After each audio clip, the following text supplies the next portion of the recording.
హైదరాబాద్లోని Nehru zoological park ను మరో చోటుకు తరలిస్తున్నారా? ఈ ప్రచారంలో నిజమెంతుంది? దీనిపై జూ పార్క్ అధికారులు ఏమంటున్నారు? 2010లోనే ఇక్కడి వన్య ప్రాణుల్ని వేరే ప్రాంతానికి తరలిస్తారని వార్తలు వచ్చినా అది కార్యరూపం దాల్చలేదు. మరిప్పుడు జరుగుతున్నటువంటి ప్రచారం కూడా ఉత్తిదేనా? జూ పార్క్ స్థలంపై ఎవరి కన్ను పడింది? అసలు అక్కడ ఏం జరుగుతోంది?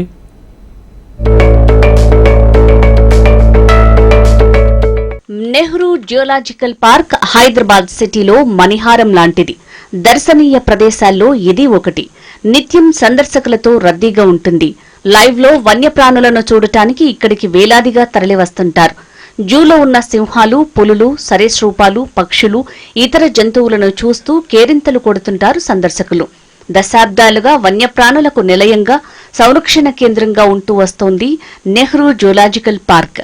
భాగ్యనగరానికి మణిహారంగా చెప్పుకునే నెహ్రూ జూలాజికల్ పార్క్ ని ఇతర చోట్లకు తరలిస్తున్నారనే వార్తలు ఈ మధ్య వైరల్ గా మారాయి. షాద్నగర్ సమీపంలోని కమ్మదనం ఫారెస్ట్ కు జూను తరలిస్తున్నట్టు వార్తలొచ్చాయి.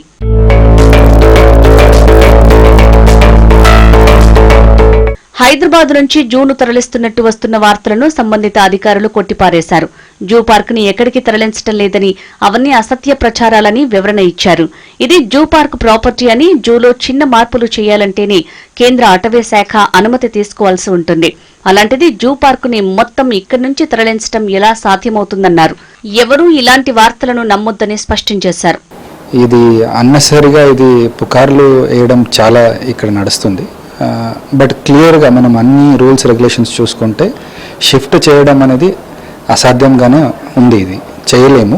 ఎందుకంటే ఇది మన ఏరియా 2 రకాల ఇది ఉంది. అండ్ ప్రాపర్టీ టోటల్గా జూది ఉంది.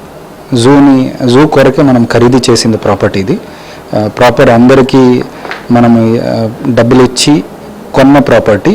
తర్వాత ఈ ఏరియా అన్నీ మన మాస్టర్ ప్లాన్ పరంగా సెంట్రల్ జూ అథారిటీలో అప్రూవ్డ్ ప్లాన్, అంటే 20 years అప్రూవ్డ్ ప్లాన్ ఉంటుంది. సో ఈవెన్ నేను లోపల చిన్న మార్పులు చేయాలంటేనే నేను ఆ ప్రతిపాదన సెంట్రల్ గవర్నమెంట్కి పంపించి తర్వాత తీసుకోవాలి. సో ఇట్లాంటిది టోటల్గా జూ షిఫ్ట్ చేయడం అనేది totally false news, fake news. 1963లో బహదూర్పురాలో ఈ జూ పార్క్ ని ప్రారంభించారు. 380 ఎకరాల్లో విస్తరించిన ఈ జూ పార్క్ అప్పుడు హైదరాబాద్ వెలుపల ఉన్న ఇప్పుడు నగరంలో అంతర్భాగంగా మారింది. జూలో కలుషిత నీరు తాగి ఇటీవల ఓ పులి చనిపోయింది. అంతకుముందు కొన్ని జంతువులు అనారోగ్యం బారిన పడ్డాయి. ధ్వని, వాయు కాలుష్యంతో పాటు జూ పార్కుని ఆనుకుని ఉన్న మీరాలం చెరువు నీరు వివిధ వ్యర్థాలతో కలుషితమై వర్షం పడినప్పుడు ఆ వరదంతా జూలోకి వస్తోంది. ఆ నీటిని తాగటం వల్ల జంతువులు అనారోగ్యం పాలవుతున్నాయని ఇటీవల వార్తలొచ్చాయి. దీన్నే కారణంగా చూపుతూ జూ పార్క్ ని షాద్నగర్లోని కమ్మదనం ఫారెస్ట్ కి తరలిస్తున్నారని, దీని వెనుక రియల్ వ్యాపారమే ఎజెండాగా ఉందని పర్యావరణవేత్తలు ఆరోపిస్తున్నారు.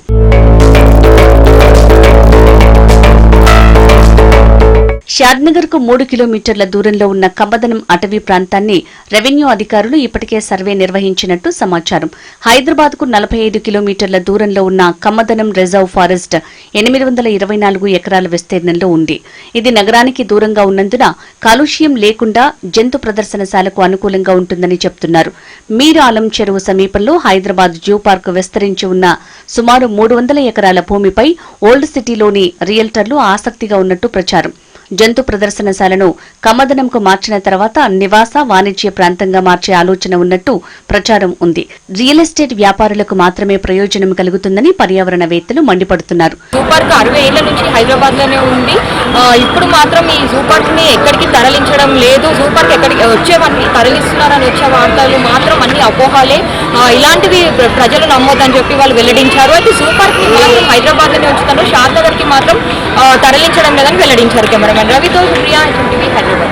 వాయు కాలుష్యాన్ని తగ్గించడంతో పాటు నీటి కాలుష్యాన్ని తగ్గించేందుకు మురుగునీటి శుద్ధి కర్మాగారాలను ఏర్పాటు చేయాలని పర్యావరణవేత్తలు సూచిస్తున్నారు. రియల్ ఎస్టేట్ వ్యాపారులకు సహాయం చేసే విధంగా జూ పార్కును నగర సరిహద్దులకు తరలిస్తే పర్యావరణం మరింత దెబ్బతినే అవకాశం ఉంటుందని ఆందోళన వ్యక్తం చేస్తున్నారు. గతంలో ఈ ప్రతిపాదన వచ్చిందని, ఆ తర్వాత ప్రతిపాదనలను నిలిపివేసినట్టు భావించామని, తిరిగి ఆ ప్రణాళికను పునరుద్ధరించే ప్రయత్నం చేస్తే వ్యతిరేకిస్తామని పర్యావరణవేత్తలు వెల్లడించారు.